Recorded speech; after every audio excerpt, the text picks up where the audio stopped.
Eu tenho uma particular afeição por essa cidade, porque lá na década de 40, por volta de 45, 50, por aí, 55, um tio meu, que era Cilo Meireles, participou do levante da Aliança Nacional Libertadora em Pernambuco, e ele era um dos líderes desse movimento e pegou 8 anos de cadeia no Estado Novo.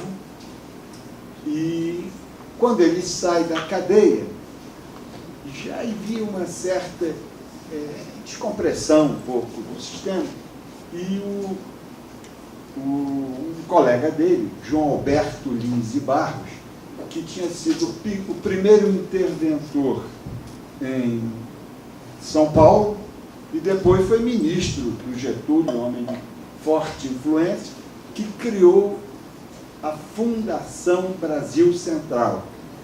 E então Getúlio disse para ele: "Ó, João Alberto, você pode colocar o selo, mas não deixa nem no Rio de Janeiro, nem em São Paulo. Enfim, bota lá no Interland brasileiro."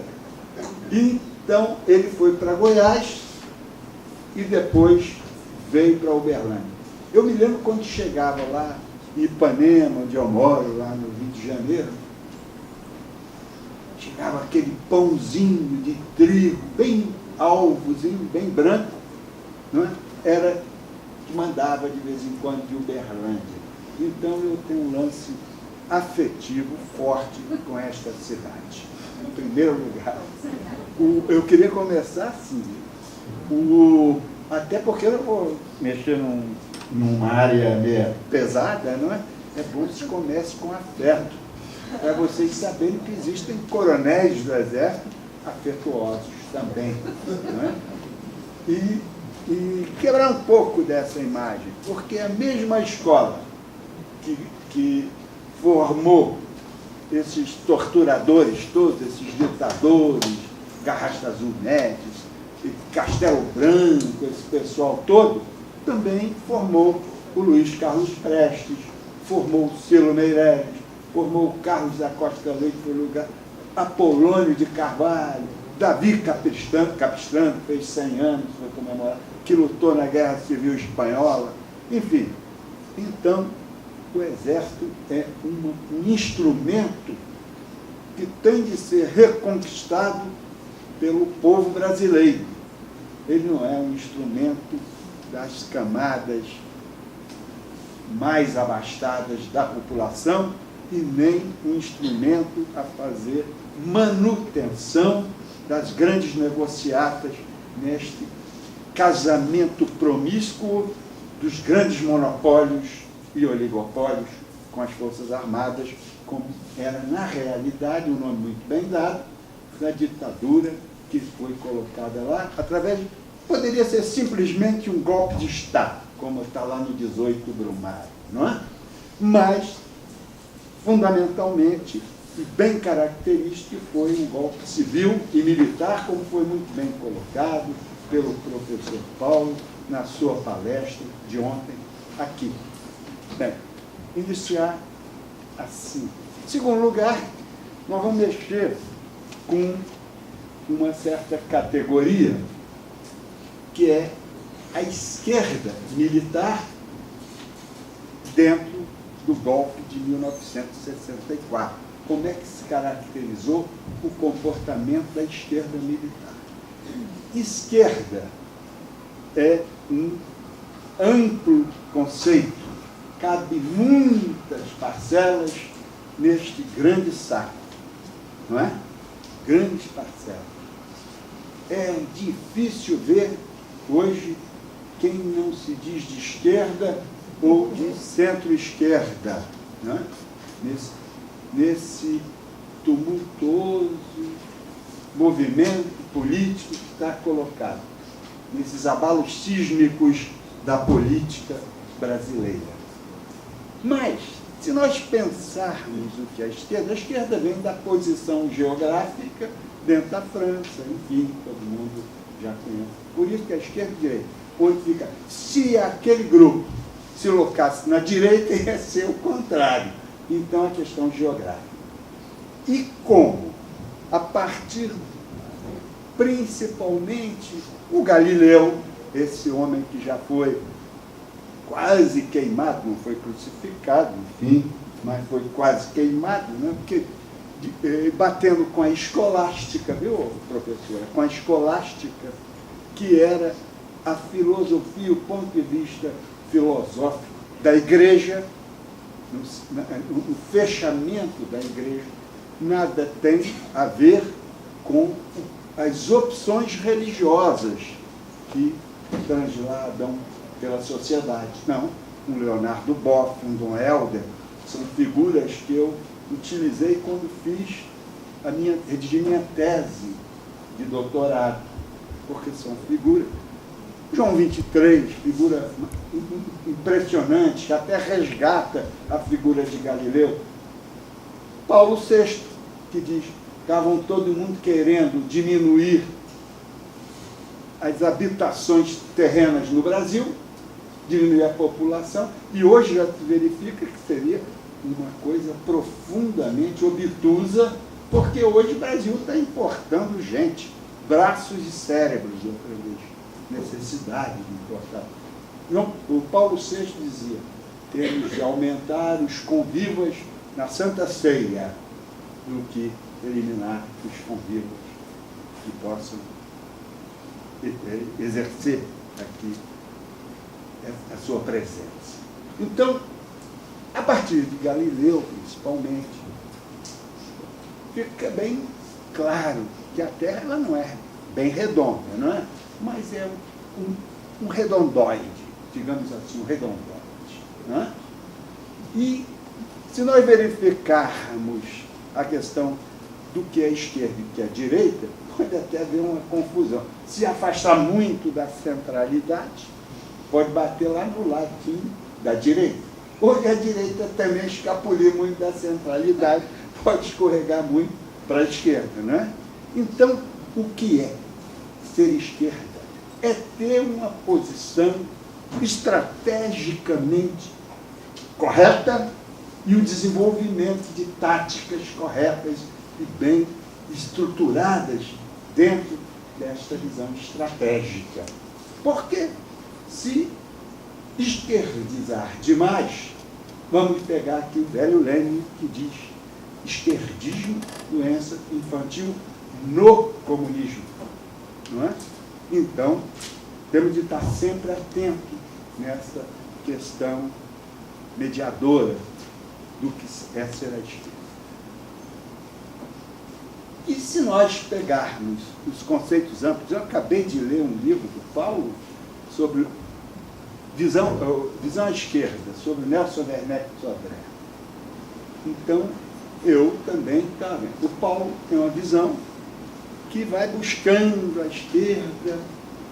Seria, para mim, sei lá, como o ator está presente, ele até pode me dizer, não é isso que eu quis dizer, não, tá? Mas foi o que eu entendi, hein? Foi o que eu entendi.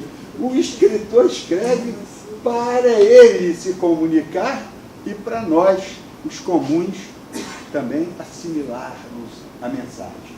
Então, ele dá um certo posicionamento que esquerda é tudo dentro da história do Brasil que se posiciona de uma forma avançada, simplificando um pouco a compreensão. Por isso que ele vem lá descobrindo esquerda até no movimento tenentista. E por que não na República e por que não na abolição da escravatura? Não é? Então, quem se posiciona de forma avançada é um presente de se entender que está à esquerda do processo. E quem é reacionário, reage aos avanços da sociedade, da ciência, das artes, etc. Então, é direita. É quem está numa posição cristalizada. Então, para a pessoa ter um pouco desse entendimento, há de se ver, e eu vou pular muitas coisas, até porque a palestra do Paulo ontem foi tão abrangente que eu não vou ficar aqui repetindo, não é? Temáticas. Mas tem alguma coisa que porque ele deixou assim para eu acordar. Entendeu? Eu também, espertamente, ele já falou isso quase tudo. Olha, me deixou essa chance aqui e eu vou pegar essa chance. Não esqueci. Olha, eu tenho uma forma transversa de falar. Eu nunca preparei aula. Data show eu tenho verdadeiro ojerizo. Você fica dando aula, isso aqui, pô, pensando que a plateia não é inteligente, não sabe ler. Então já começa a escrever. Quando eu apresentei minha tese de doutorado, o máximo que eu usei foi quadro negro, mesmo assim muito rápido. E abri logo o debate com os doutos professores, que estavam fazendo parte da banca examinadora. Porque eu estava dizendo, olha, o douto professor já leu a tese. Leu e já sabe mais do que eu, porque ele já criticou a tese que eu escrevi. Não é? A plateia, que não é informada na compreensão geral, nem leu e grande parte nem vai entender o debate que vai ser travado com a banca. Não é verdade? Então não adianta eu estar ali costurando o papo.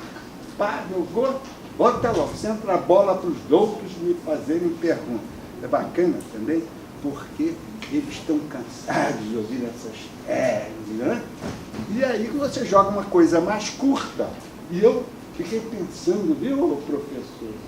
Eu fiquei pensando na filosofia, que eu só precisava ter falado uma frase na minha tese. Isso daqui é minha tese de doutorado, que não é o trabalho de mestrado, que eu fiz conflitos políticos e ideológicos nas Forças Armadas Brasileiras, de 45 a 64. Eu preparei, em engenharia de produção, uma tese sobre educação, porque produção é um negócio tão amplo que é tudo. Então, tem alunos tirando doutorado em produção, que vem da filosofia, sociologia, dentistas, médicos, advogados, veterinários, e eu que era licenciado em ciências sociais. Eu não me apresento como sociólogo, não, porque o Fernando Henrique também é sociólogo, eu prefiro não ser.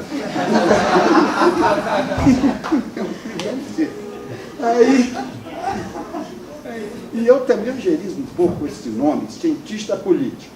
Eu prefiro, com o Paulo, que eu tenho um pouco mais de intimidade, dizer, Paulo, eu prefiro que você seja um historiador em política. História em política. Porque, na realidade, é a visão mais completa de um historiador em política. Entendendo essa esquerda, não a concepção um pouco mais ampla, e eu tenho que fazer um popurrí rápido, senão não vou chegar lá. Eu estou enquadrado. Nós vivemos sob espartilhas, não é? Pá. Você tem que falar em tantos segundos, pá, né?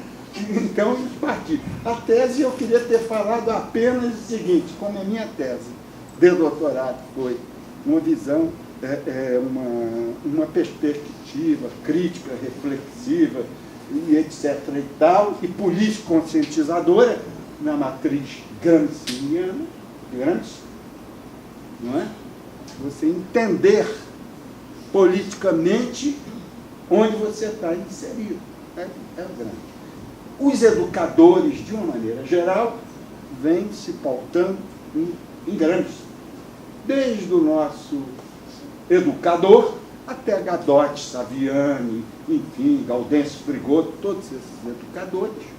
E o Gaudêncio Frigoto estava sentado na minha tese de doutorado. Sabe que esse negócio de doutorado, você tem de ter, é um negócio muito específico. Eu já fui tirar doutorado para poder ser respeitado numa mesa de debate. Se eu não tivesse doutorado, eu não me respeita. Não é? Parece um negócio de Estado Maior também nas Forças Armadas. Bom, aí não me deixaram. Estado Maior não me deixaram, muita coisa ter Estado Maior. Aí eu vim para aqui, eu digo, não, eu vou tirar esse negócio de doutorado. E numa vacilação da banca eu virei doutor. E aí, pós-doutorado é mais fácil, que é um artigo. Você vai lá, faz um artigo, você já é doutor, você não tem nem orientador. Não tem orientador. você tem um supervisor, um negócio desse que eles inventam na nomenclatura, e que não quer também se chatear muito, assina aquele papel e te dá. Também pós-doutorado é um certificado, não é nem diploma. Não é nem diploma. E eu acho que até já perdi, porque é uma folha de papel só, não é diploma, nem sei lá em casa. Onde é que está? Não sei, vou comprovar. Aí eu podia ter resolvido, viu? Com uma frase apenas. Eu, professora de filosofia, respeito muito os filósofos, né? Pessoal de filosofia.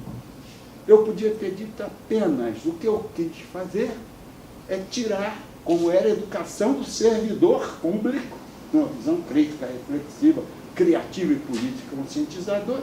Eu quero é tirar o servidor público da caverna, pegar o mito do Platão, da caverna, e fazer ele ver o que está fora da caverna, dessa estrutura burocrática existente, e fazer com que o servidor público seja um servidor do Estado, e não do circunstancial poder que se coloca político contingencial, mas que ele tem uma liberdade crítica.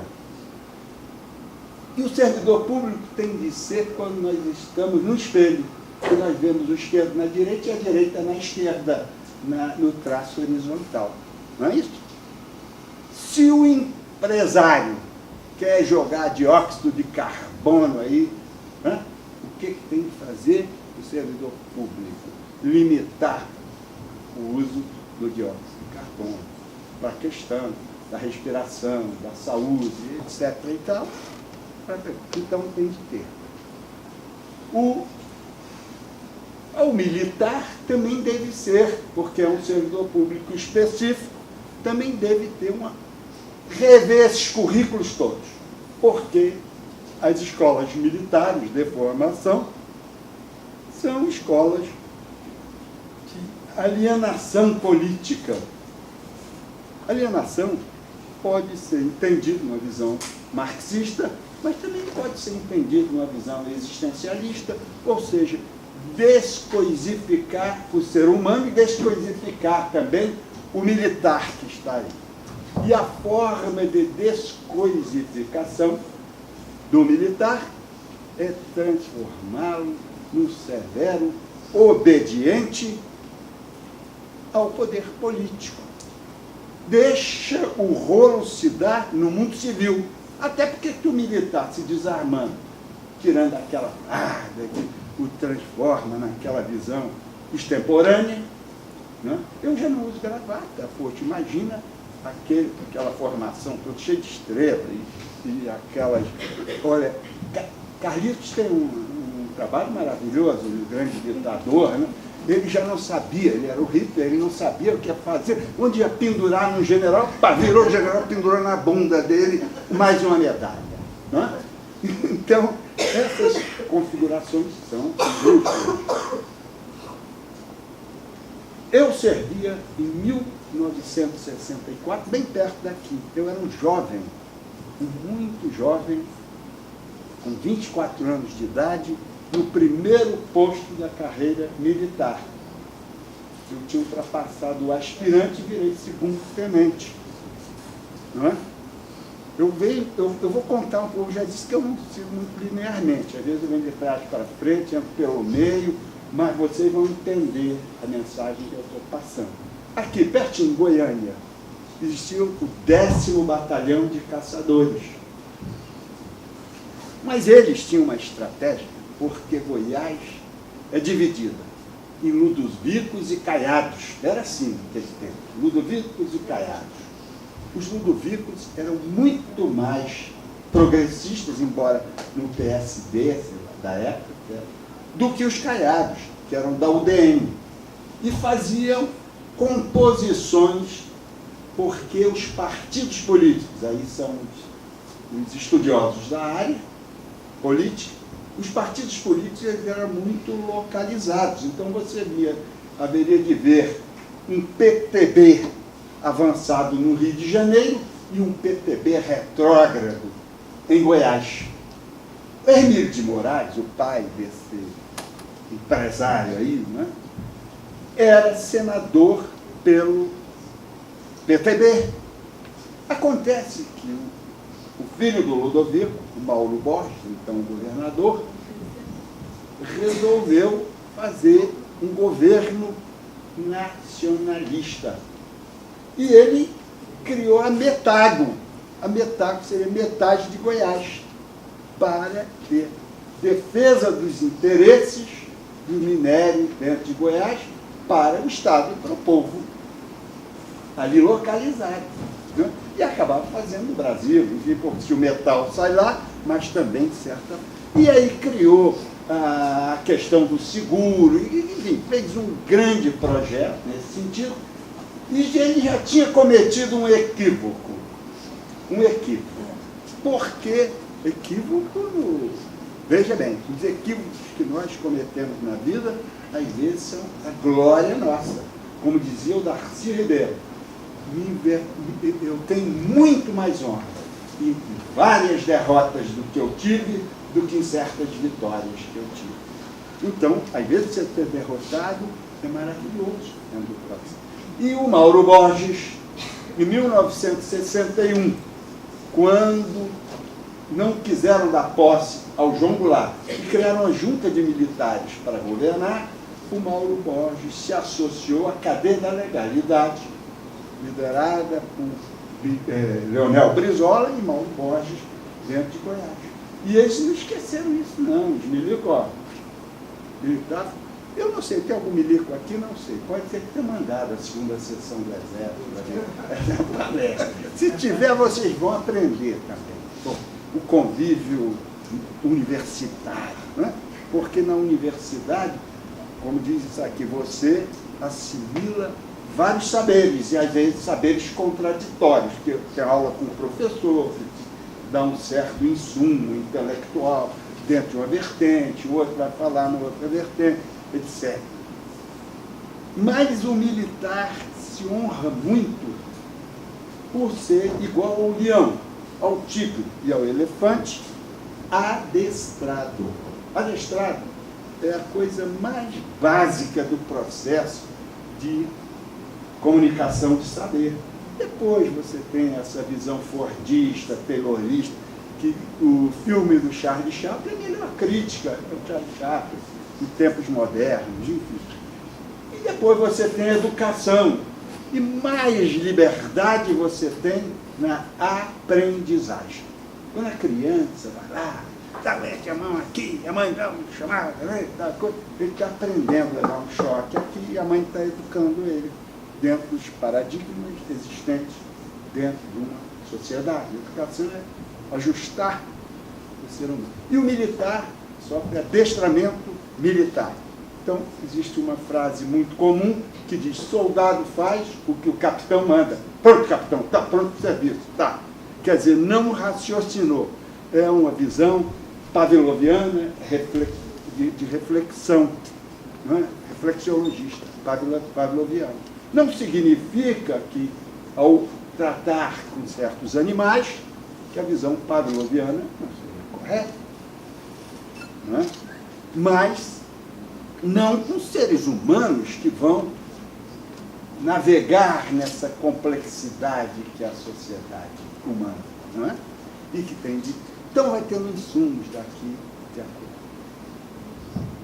Eu servi ali e veio a bombardeada em cima, porque eles tinham como meta derrubar o Mauro Borges do poder, mesmo que o Mauro Borges tenha no início apoiado o golpe de 64, porque o Jango não deu aquelas coisas. Mas logo se percebeu e se recolocou, e eles começaram a prender no quartel do 10º Batalhão de Caçadores vários colaboradores com o governo do Mauro Borges. E sentavam o pau mesmo, porrada, comia, e era gente encapuçada, e a tortura começando em 1964. Mentira que eles começaram a tortura após os levantes, após a luta armada, que eles foram para a luta armada. Mentira.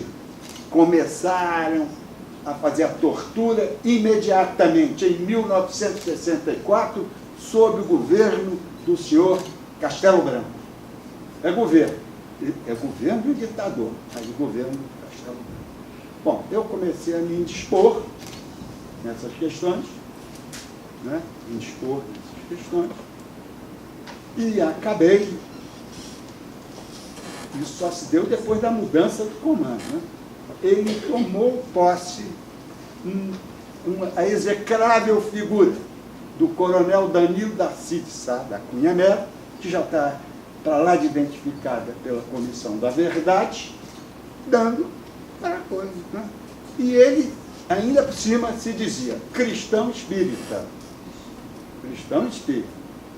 E tem coisas saborosas também nesse negócio, não é?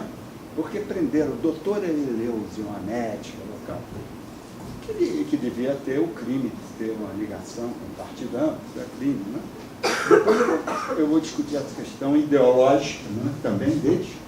E a doutora Eleusa, presa lá na sala do comando, aí perguntaram: doutora Eleusa, o senhor conhece algum subversivo, não sei o que? Ela disse: é o Papa, eu acho que o Papa está na função. E eles ficaram lascados, né?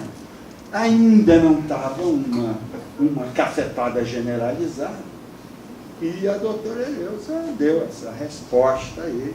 E eu me lembro que eles iam ficar assim, desofiados, profundo esse negócio. E a ninguém, quando me perguntar, chegou, eu vou responder o primeiro inquérito. Está lá, o primeiro inquérito. Você tem parentes? Você tem parentes comunistas, né? Sim, o senhor está dizendo. Tem fulano, Beltrano, né? São comunistas, né? Mas o senhor se compromete a se afastar dos comunistas? Não, senhor, não tem humanidade aí. Como é que o senhor quer que eu me afaste dos meus parentes? Assim, né? E ficava uma contradição que um cristão não devia ter. Como é que vai afastar um parente do outro, não é? Quebrar. Mas, e aí ia. Tem coisas assim meio folclóricas.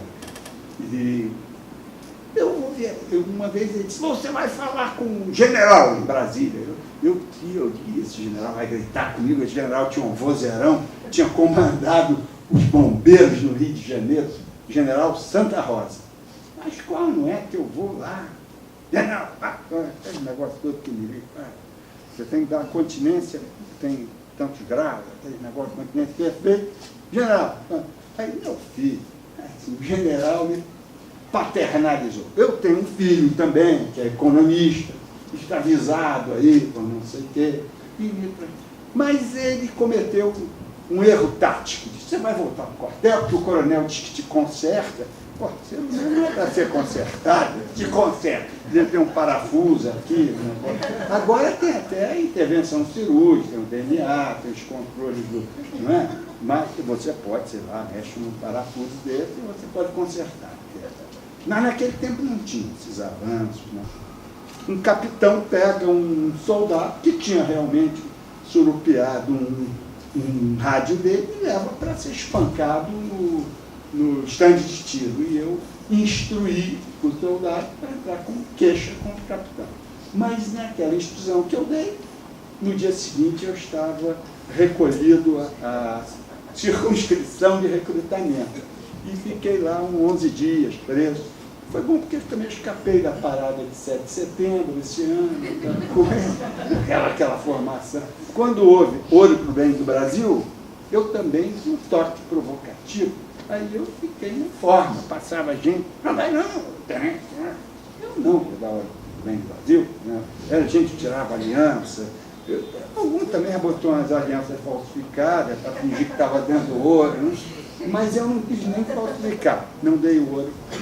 E aí você vai ficando visado. Não é? Isso foi o quadro. Eu queria até começar com a questão da minha afeição por Uberlândia e essas questões que eu tive, para até que nem esquecesse esses negócios, né? Porque são pontuações fundamentais no processo da minha existência. Aí voltei para Ipanema, aí comecei a trabalhar, no início fui trabalhar visitando médico.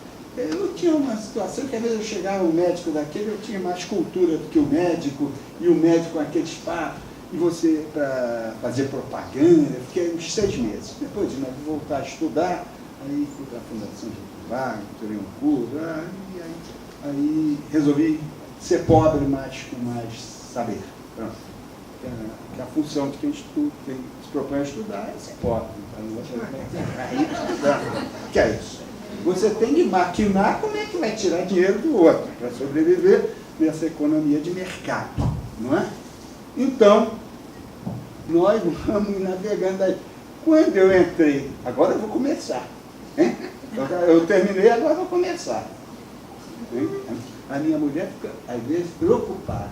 Eu acho que você vai se perder, agora vou começar. Eu entrei para o Exército, eu tinha 16 anos, já encontrei um quadro polarizado dentro do Exército.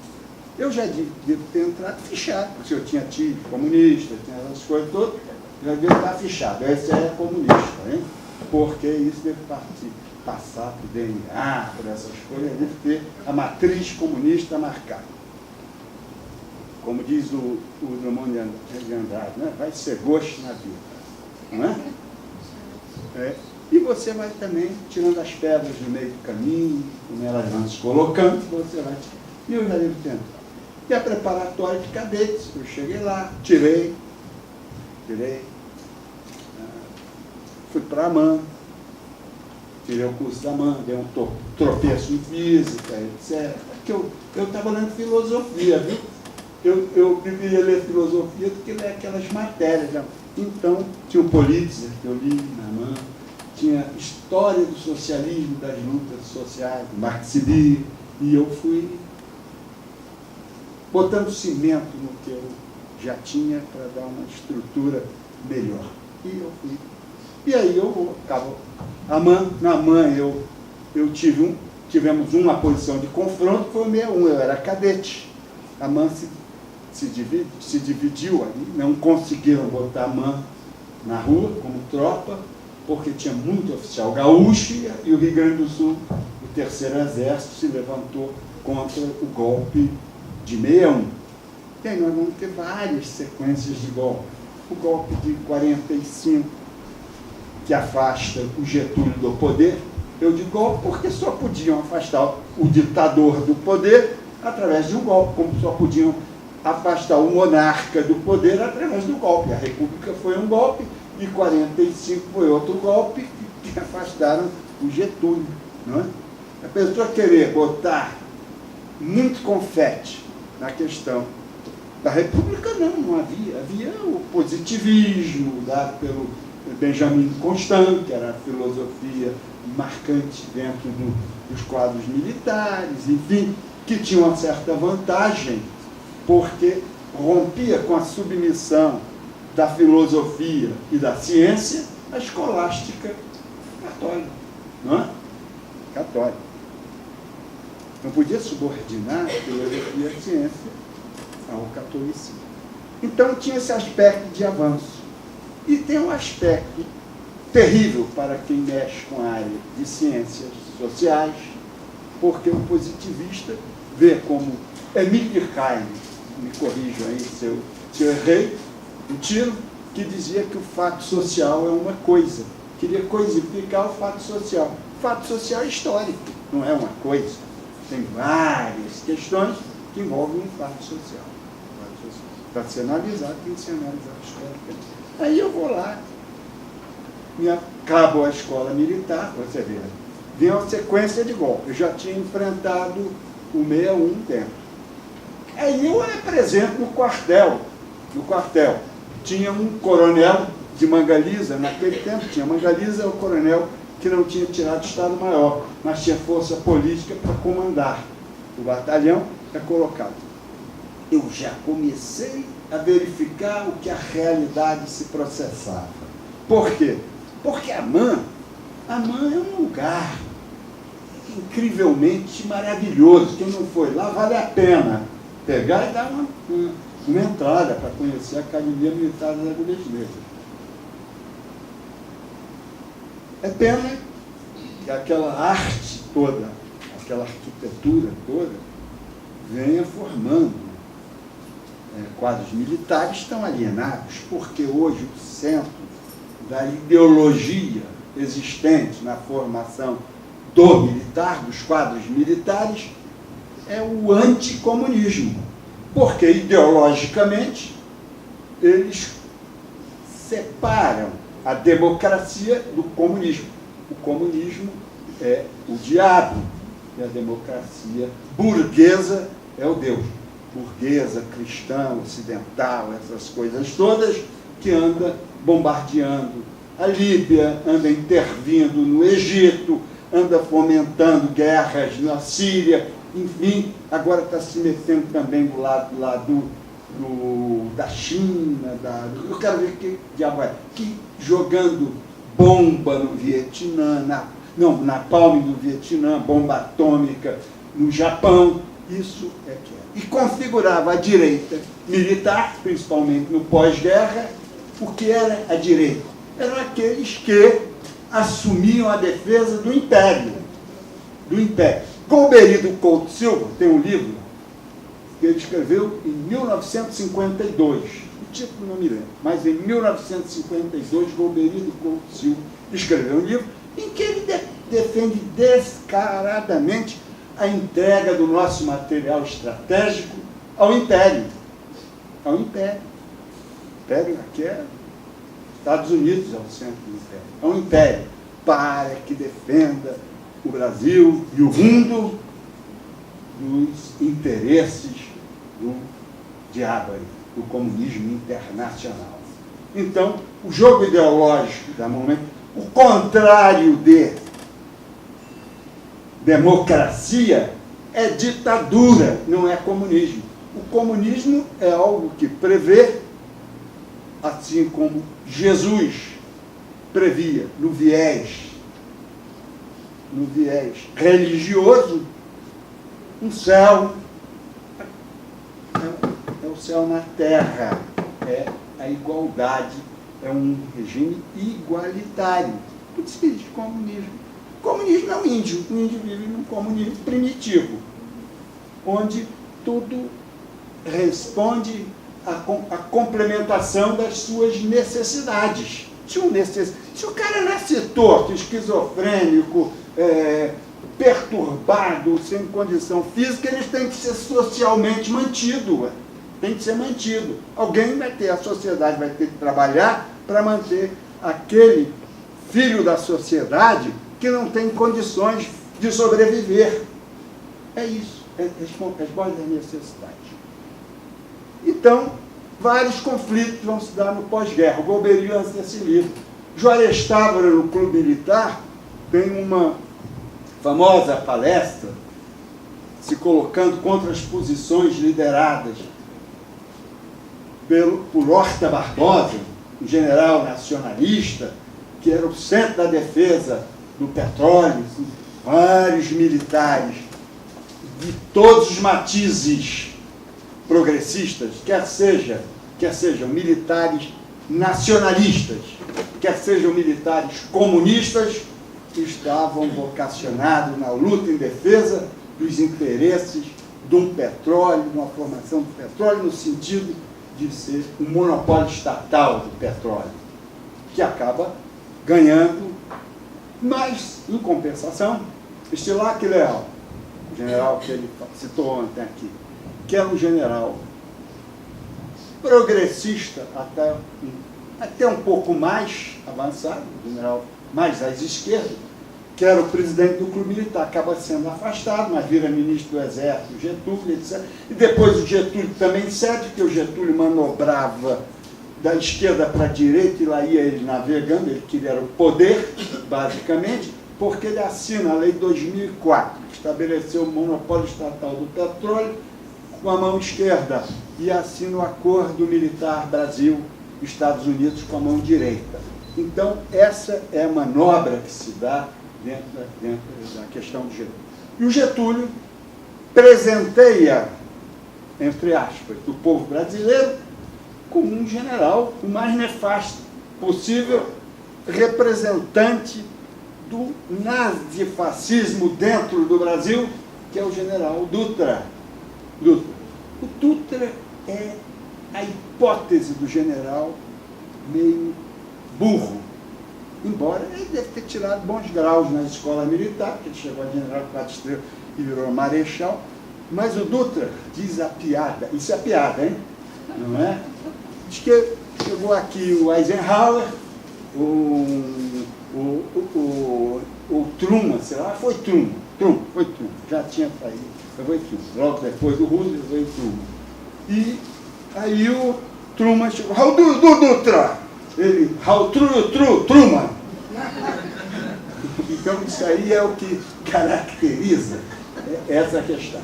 Mas eu tenho um amigo que ele era bem mais antigo que eu, Brigadeiro, Fortunato, mas era um brilhante desenhista, caricaturista.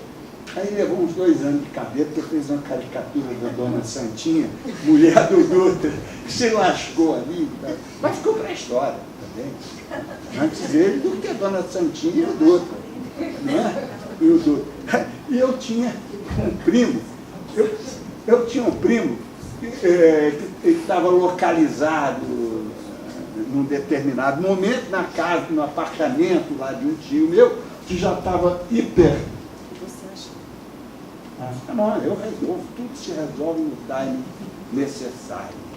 Estava lá, ele disse, esse tal de Truman vem para cá também, no apartamento do meu tio, porque não tinha mais lugar, estava gente saindo pelo ladrão. Aí, o Dutra chegou, o Truman chegou, ele vem para cá também. Bom, então esse quadro vai se dando. É a Guerra Fria que se estabelece dentro do jogo bipolarizado da União Soviética com os Estados Unidos. A esquerda tendia a ter simpatia pela União Soviética e a direita militar pelos Estados Unidos, pela exploração dos povos, enfim. A direita é isso. A Rússia não tinha interferendo em criar a Ileia Amazônica. Quem queria a Ileia Amazônica era os Estados Unidos, o olho na Amazônia, olho no rio Amazonas, água no esquema aquífero brasileiro, e até hoje eles têm o olho aqui. E a União Soviética estava lá desenvolvendo a posição dela dentro do projeto deles. Não é? Aí vence a Segunda Guerra Mundial, vem para cá. O Churchill faz um discurso em Fulton, uma cidade chamada Fulton, onde ele cria propriamente, sistematiza a questão da Guerra Fria, dos Estados Unidos, se voltar para lá, etc. Olha, o Churchill não, porque o Churchill queria, por questão de patriotismo inglês, fazer uma composição lato sensu com a União Soviética, em defesa do enfrentamento com o nazismo. Mas acabou a guerra, não, agora a guerra não é contra o Hitler, não, agora vamos botar a cortina de ferro, agora vamos enfrentar isso aqui. Aí joga os Estados Unidos, dentro do processo, Roosevelt já tinha acabado o mandato dele, o Roosevelt era... Aí cria-se a doutrina Truman, que é a direita americana repensando o processo. Uma delas, depois veio o macartismo, o Charlie Chaplin em inglês se manda de lá, e outros artistas, a perseguição à arte, essas coisas. E aqui, as Forças Armadas brasileiras, com a sua posição dividida também. Todo o que se travava na luta da Petrobras foram os militares de esquerda que defendiam. Todo o processo de entrega da nossa riqueza foram os militares de direita, que acabam, então, 45. Depois vem a tentativa em 55, que o Lott dá um contra-golpe, aliás, utiliza um golpe preventivo, e ele está para navegar por aí e fazer o sistema. Depois vem a tentativa de 61 e 64, que também se estabelece com toda esta criminalização do povo brasileiro, porque todo mundo que demandasse liberdade e tivesse alguma liderança era preso, era torturado nos campos de concentração que viraram os quartéis e as polícias políticas no Brasil. Então, é nesse sentido que eu acho que, dentro do Exército, a sociedade civil organizada tem de lutar para que a formação dos militares se dê de em subordinação ao poder civil, para que não haja mais golpe. E esse trabalho de denúncia permanente que aconteceu é fundamental, porque não haja quebra de memória nos espíritos dos brasileiros, e que os brasileiros estejam unidos para enfrentar um país onde o jovem não tem que ser espancado, não. O jovem tem que ser dado liberdade, para ele amar, namorar, essas coisas. O pessoal tinha até, esse pessoal mais retrógrado, militar, tinha até problema com a juventude. Eu acho que eles não tinham condição de amar, então prejudicava até o jovem que estava amando, virava um negócio subversivo para eles. Então, eles tiveram de ampliar o conceito de comunista para subversivo, porque parte da igreja também entrou. Como é que vai dizer que um vigário daquele é comunista? Não é. Então, virou um conceito mais amplo. Um liberal mais avançado, como é que vai dizer? Não é. Então entrou no pacote subversivo. E haja padre preso e freira presa. Freira até estuprada e engravidada na cadeia. Não é? Um desrespeito. Eu acho que foi um período conturbado. Mas existe também o lado militar, qual eu represento aqui, eu sou um lídimo representante, e como disse o Paulo ontem, 7.500 foram colocados na rua, 7.500 militares, para eles poderem consolidar o golpe de 1960. Bom, eu vou parar por aqui, professora, até porque o tempo e o vento me fazem parar.